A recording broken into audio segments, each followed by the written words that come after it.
In this video, I'll be talking about my Syngonium podophyllum Albo Variegata, which you can see in the background behind me. I'll be talking about how I grew this giant mother plant from a 3-leaf cutting. So I'll be looking down at my phone from time to time. This is definitely going to be a very long video. I'll be leaving timestamps in the description box down below in case you'd like to skip around to get the information that you need. We'll be going over growing media, watering, fertilizing, pest prevention, troubleshooting, and also how to propagate your plant for more plants. Fun fact, the podophyllum in Syngonium podophyllum is Latin for foot-like. So podo meaning foot and phylum meaning race or species. So in the context of botany, it is a foot-like plant species. Before I get into the video, if you're new around here, hello, my name is Joanne. I'm into a lot of things, but right now it's mainly beauty and plants. If you're also into that, feel free to check out other videos on my channel, and thank you for clicking on this video.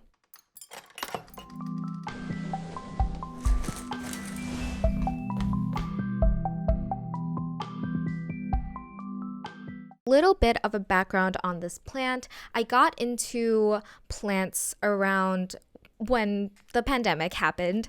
I had a lot of free time and good amount of light in the space that I was living in before, and so I was really just exploring different types of hobbies, and plants is the one that kind of really stuck. And so around that time, I feel like the Syngonium albo was this super cool, rare, and expensive at the time plant. It was one of the top wish list plants that I wanted to get, but of course, you know, we need to be careful with our budgets and not overspend. And so I finally bit the bullet and bought a 3-leaf cutting of the Syngonium albo from Black Cat Gardener Shop. I'll leave her Instagram down below. And so I purchased the plant for $45, and it was to celebrate my first full-time role as a management consultant. Additionally, I purchased 2 other Syngonium albo plants in January of this year. They were both lower variegation, but I really just wanted to get them so that I could fill out the front area of my mother plant. They've actually grown to have pretty decent variegation themselves. I feel really confident that the information that I'll provide here will be beneficial to you. Me and this plant, we go way back, and we have definitely had a couple of difficult times.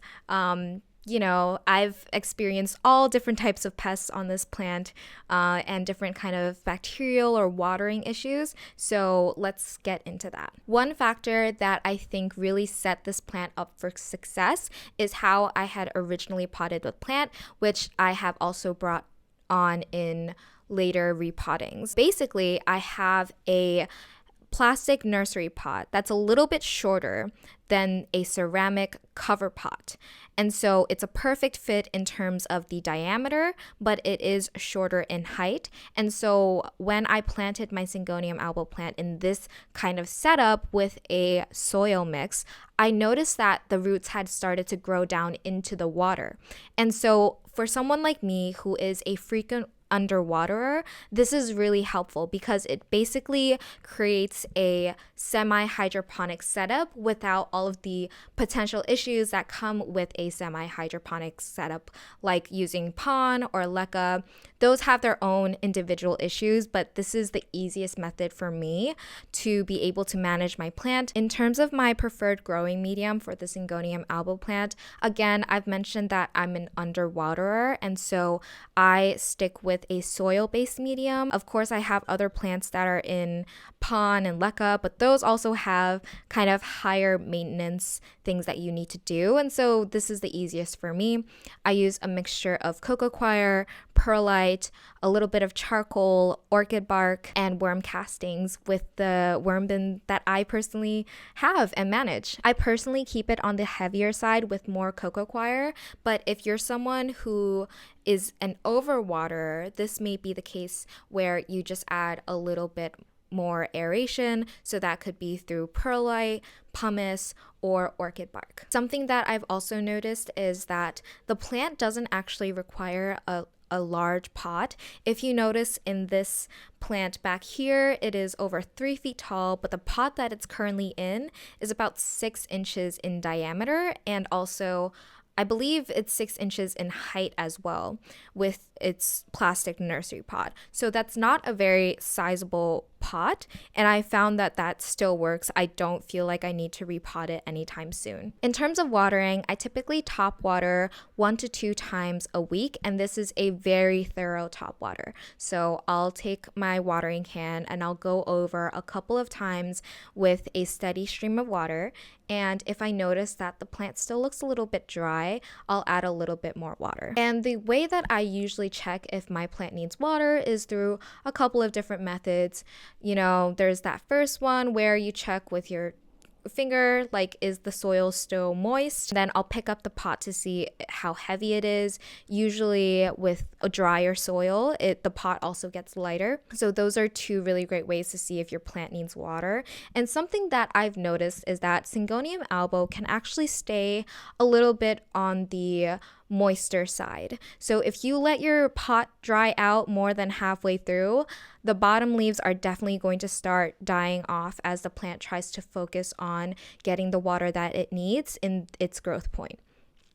And so what I like to do is, if I feel that the pot has lost around 50% of its mass from when it's fully watered, then I will be watering that pot soon. Even if I test like the top surface of the soil, it's still a little bit moist, but I know that it's not as moist as it is when I've watered it, then I'll go ahead and water. Another great tell is if you notice that the bottom leaves are starting to yellow, and usually it's like the bottommost leaf or the leaf with the most white, that's when you need to water. Another good check is if you look at the color of the soil will typically look a little drier. Even if the rest of the pot is quite moist still, I do recommend that you water at that time. In terms of light, currently this mother plant is in a very dark corner of my apartment. I don't believe that it gets any kind of light during the day, and so it's mainly getting all of the light that it needs through the GE grow light that's within this paper lantern here. This plant hasn't always been in this setup, but I have noticed that with this particular setup and the distance that it is from the light bulb, it is growing much more quickly than in previous areas. The way that I set up this paper lantern is I purchased a 15-foot lamp cord. I put in a GE grow light bulb, which I will link down below. I just put the paper lantern around it because the grow light is quite bright. It's very uncomfortable for your eyes if you had to look at that every single day, but putting this kind of filtered paper lantern around it does make it easier on the eyes. I have the light on a mechanical timer for 16 hours a day, and that's 8 a.m. to 12 a.m. You'll notice that with this setup, the lantern is almost directly next to the top leaves, but I haven't noticed any sort of burning, and I also haven't noticed leaves that are overly variegated. But as the plant grows, I will be adjusting the height of this lantern to grow with it, and I haven't seen any issues with the bottom leaves dying off if it is not receiving enough light, because again, if you think about how a lot of aroids grow within a forest, they have a lot of dappled sunlight, and so they'll be growing on trees, and maybe the ones at the bottom aren't receiving as much light, but if the top one is receiving more light, it'll kind of distribute the amount of energy throughout the entirety of the plant. From my personal experience, I don't like when a variegated plant has too much white. So I try to stick around 50% of the plant being white, and I don't love when it's like a full half moon, because I prefer variegation, which is more marbled and throughout the entirety of the plant, because otherwise, should any kind of variable change down the line,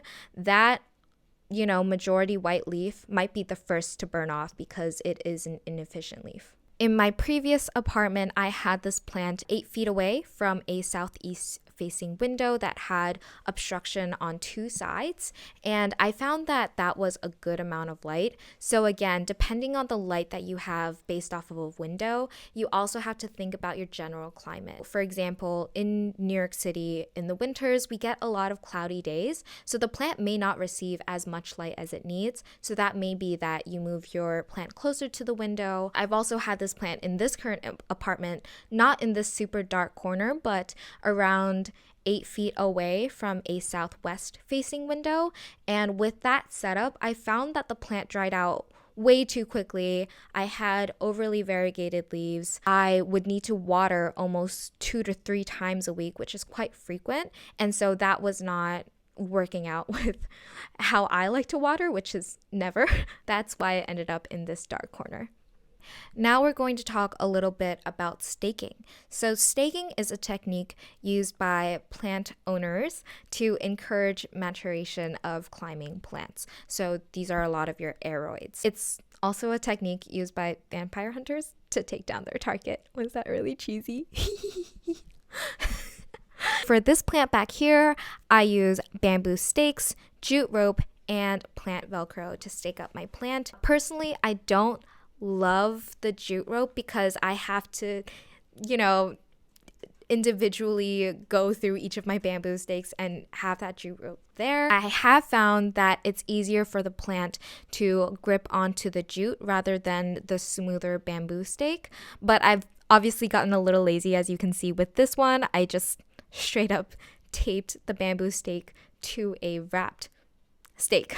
So I also prefer that because, when the plant eventually does grow out this stake, I can always just tape on another bamboo stake next to the smooth one. But when it comes to the jute rope ones, combining stakes gets a little bit tricky. With staking, I noticed that my plants are getting a bit larger. As you can see, the plants up here are much larger than the baby leaves down here, but it's not maturing as quickly as I had hoped. In its immature form, like you'll see here, you'll see that the leaves are shaped like arrowheads. I'll put up an image of what a mature Syngonium podophyllum may look like, but you can see how in a mature form, the Syngonium podophyllum takes on more lobes and it looks wider. This also ties back to the podophyllum etymology that I mentioned at the beginning of this video. So you may be wondering, Joanne, that doesn't look like human-shaped feet. And you would be right, because the feet that is being referenced in this plant's botanical name are in fact goose feet. So eventually it takes on the form of a multi-lobed compound leaf. Now let's talk about pest prevention. So I'm going to go over this part briefly, but we can go into identifying different types of pests and the way that they'll look on a Syngonium albo in the troubleshooting section of this video. In terms of pest prevention, I use a DIY neem-based insecticidal soap as well as Captain Jack's Dead Bug Brew. And I have the Captain Jack's Dead Bug Brew concentrate, which I'll then just dilute myself. So I found that that's much more cost effective than if you were to buy the 16-ounce dilution spray.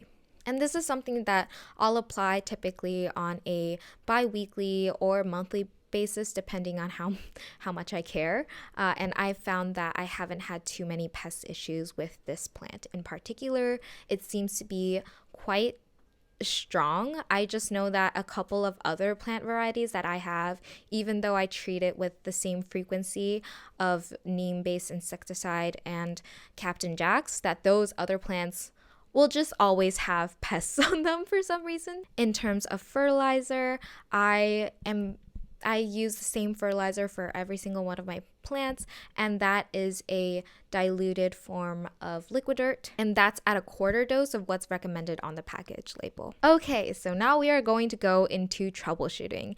Even though I've talked about the Syngonium albo being pretty strong against pests, that doesn't mean that it doesn't get pests. I've had aphids, I've had thrips, I've had spider mites on this plant.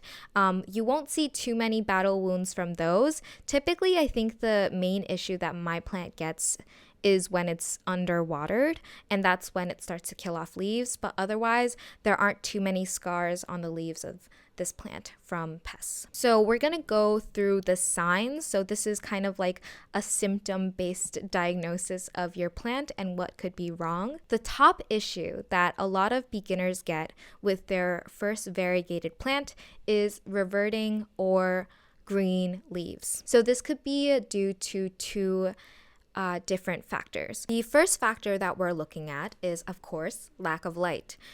So if you are not giving your variegated plant adequate light, the first thing the plant will do is focusing on creating leaves that will maximize cellular energy creation. And so what does that mean?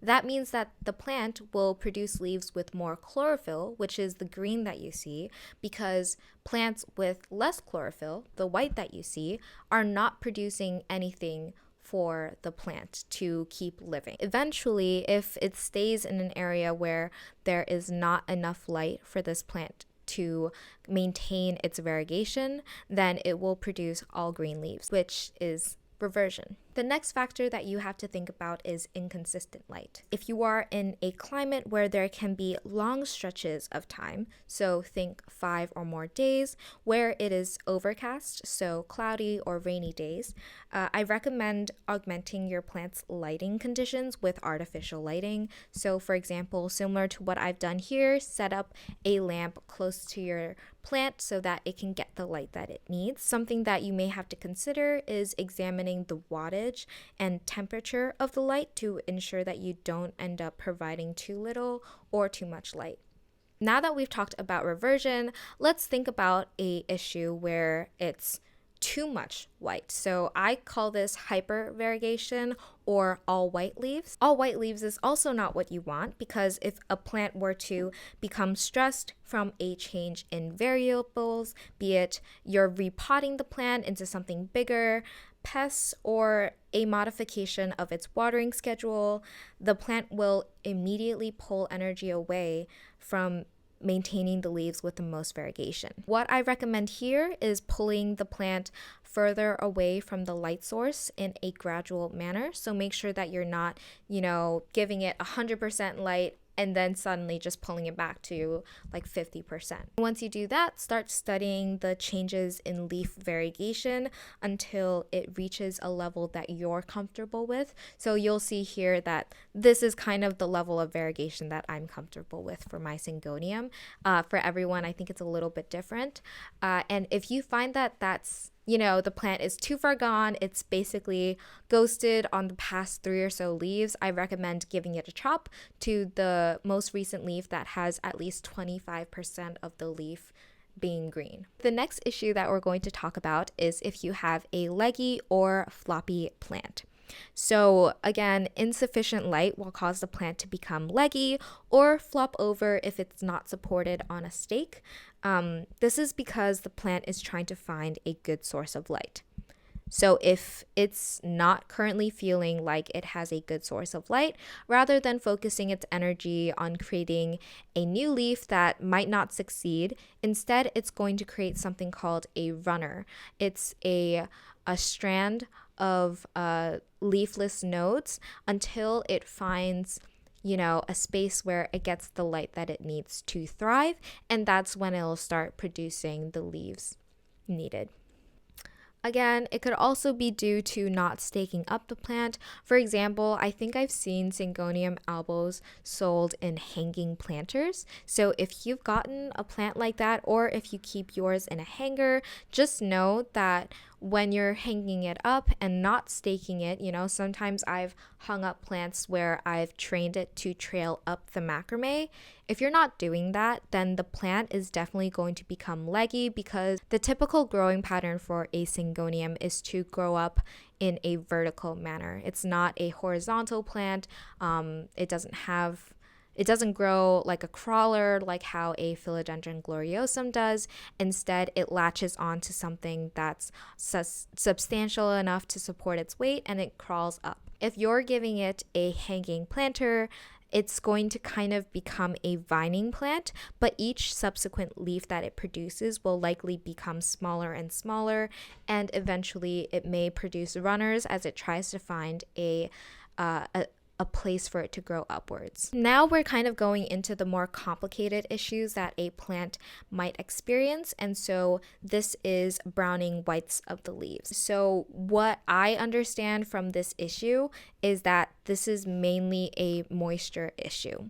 So the Syngonium can become acclimated to low humidity, but you need to do this slowly over a few days, and also understand how humidity plays into the survival of a houseplant. From my understanding, if you're placing a plant that requires high-ish humidity in a space that has low humidity, you can either create a more humid microclimate around it with a pebble tray, but what I found is easiest is if you just augment your watering. What you're going to do is water a little bit more frequently to compensate for the lack of moisture in the air. If you don't water frequently enough or quickly enough, you'll notice that the plant will begin pulling energy away from the inefficient leaves, so that's when you get the browning of the whites. Also note that misting does not do much to improve humidity, and sometimes it can become harmful for your plant. So for example, if you have a Syngonium albo in a space that receives direct light during the day, maybe 1 or 2 hours, so that it still has good marbling, if you're adding misting into the mix there, the water droplets can actually become micro magnifying glasses, and this means that the sun will focus heat on those tiny little droplets and they'll create small brown spots on the leaves. And this could be the sun, or it could just be a light source such as a grow light. And also randomly, I've experienced brown spots on white leaves when a humidifier was pointed directly at one of the leaves. And lastly, we have brown spots. So these are little speckles, and you may be wondering, well, isn't this something that's caused by misting? Yes, it could be from misting, but if you hold off on misting and the brown spots continue, what could be the key issue here? And this is when pests come into the picture. There are 3 main pests that I found to be an issue for Syngoniums. The first one is spider mites. If you've never seen spider mites before, you can't really see them. They're not visible to the human eye.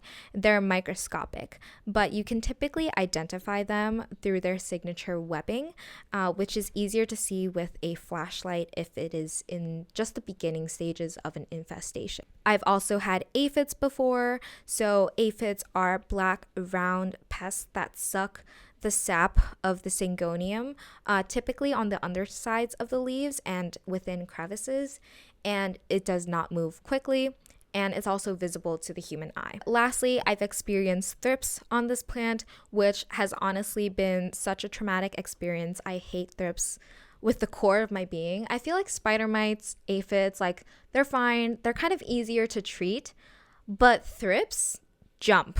Like they're like very mobile pests, and that's it can really spread from one plant to your entire collection in a matter of weeks or even days. Thrips, if you've never experienced them before, and I hope you never do, thrips can typically be found in both their juvenile and mature stages. They move with moderate speed, and so you'll notice that the juvenile thrips are kind of rice-like, like they're super tiny. They move medium to high speed. But the ones that you should really be afraid of are the mature ones, because mature thrips are, I think, black in color, but they can jump.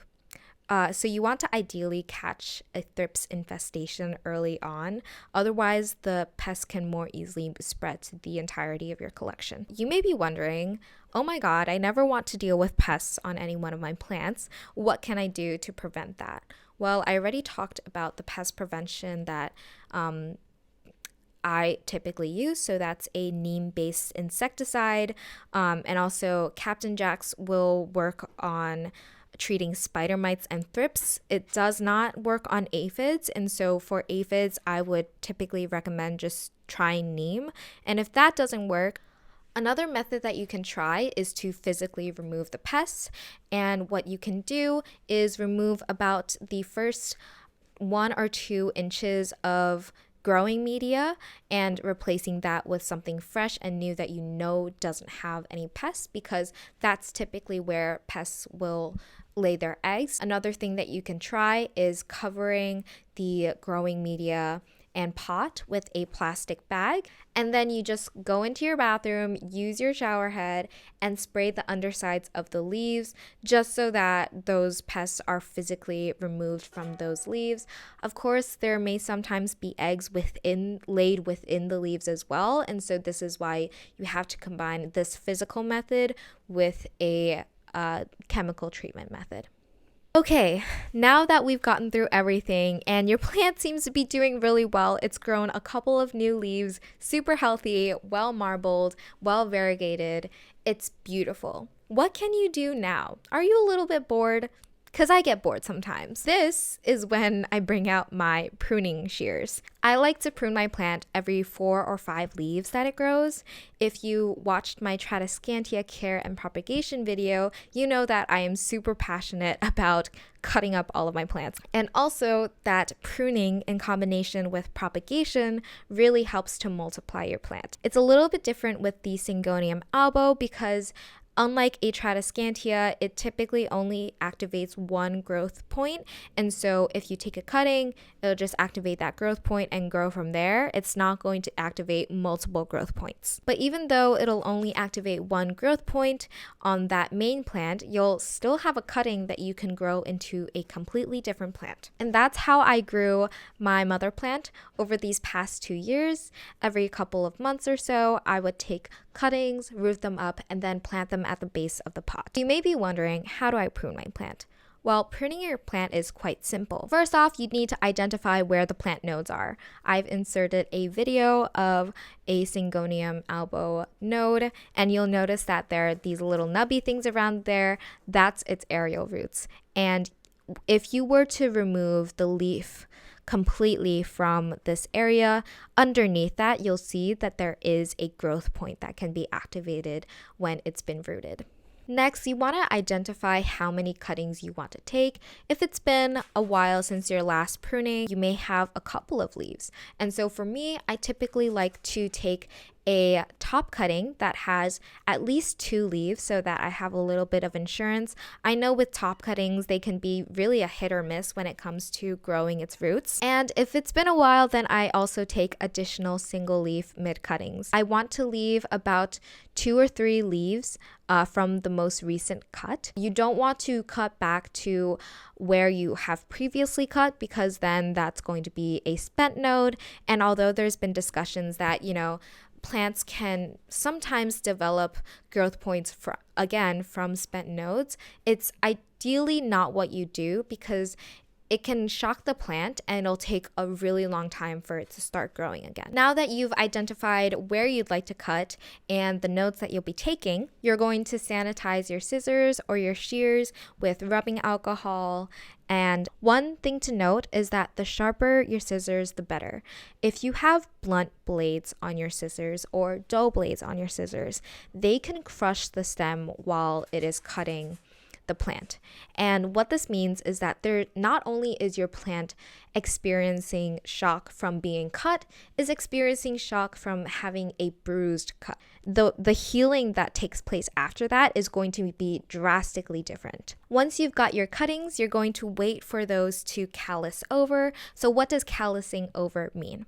Well, just like how when you get cut, you are going to, drip blood, but then also eventually you'll develop a scab. And so you want the same thing to happen with your plant because a scab will help protect you from any unwanted outside.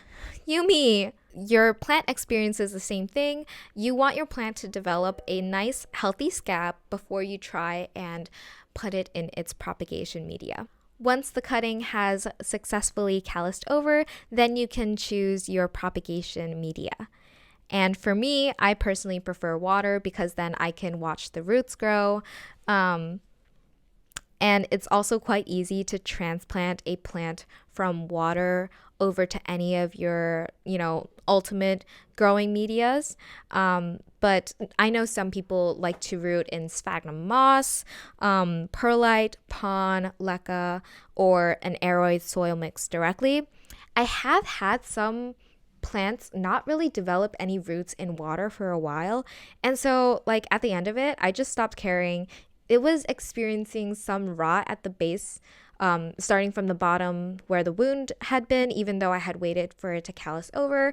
And so, as a Hail Mary, I kind of just threw it back into the pot over there, and they rooted in the soil medium where it couldn't root in the water.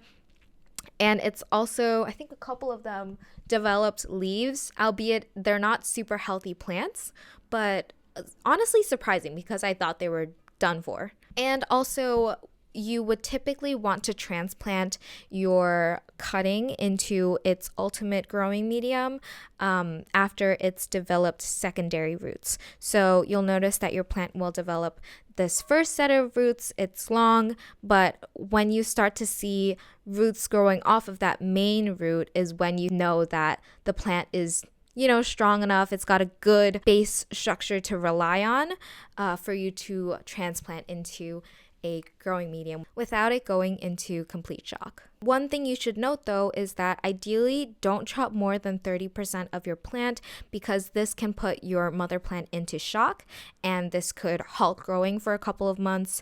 It could just die. Some plants have done that to me. And once you have taken cuttings from your mother plant and you didn't take more than 30%, be cautious with how often you're watering. There are fewer leaves now, and the plant doesn't require as much water because it's not processing that water as quickly. So again, just be a little bit more cautious, check the soil. Given that there are now fewer leaves, the plant may not need as much water as before. Overall, I think that the Syngonium podophyllum albo plant is a great starter variegation plant because it is more affordable compared to plants such as the Monstera alboborsigiana or the philodendron pink princess. Though I feel like the plant market prices have kind of gone all over the place. I do know that with my first cutting, that was a cutting, unrooted, 3 leaves with really nice marbled variegation that had cost $45, including the $12 shipping from Florida. And that was in October of 2020. So it was still kind of the height of the plant market hype. And then the plants that I purchased in January of 2020, which is a year and 2 months later, I purchased for $10 each. And those were small, they were much more juvenile in form compared to the first cutting that I purchased, but they were rooted and they had all started growing new leaves. There's definitely prices across the board. I know in New York now you can typically find Syngonium albo for around $30 for a couple of leaves. I would say like 3 to 5 depending on the seller with really decent variegation. Even though this plant has experienced many different types of pests in the past, I find it to still be an easy grower. It doesn't suffer as much as some other plant varieties that I own, and it also bounces back quite easily. So, leaves that end up looking really scarred from pest issues or underwatering, overwatering, I kind of just snip them off, or sometimes they eventually die off on their own because again they're like lower down, less mature leaves. So again, I really do love this plant. That's why I've had it for like 2 years. I don't believe I've ever sold or traded a cutting from this plant because I just love it so much, and it's also tied to me having my first time roll. So there's definitely a very strong emotional connection there. I feel like if this plant were to ever suffer, I would also suffer greatly. It's almost equivalent to a pet in my opinion, and I have an actual cat, so the connection is strong with me and this one. And also I love my philodendron glorious, of course, but it's different. Thank you for watching my video, however much of it that you could go through. I know this is quite dry content. Please comment below if you have any questions that may not have been covered in this video. I know that for me, when I was first getting this plant, I watched like 20 different videos all about Syngonium albo. I will see y'all in the next video. Bye!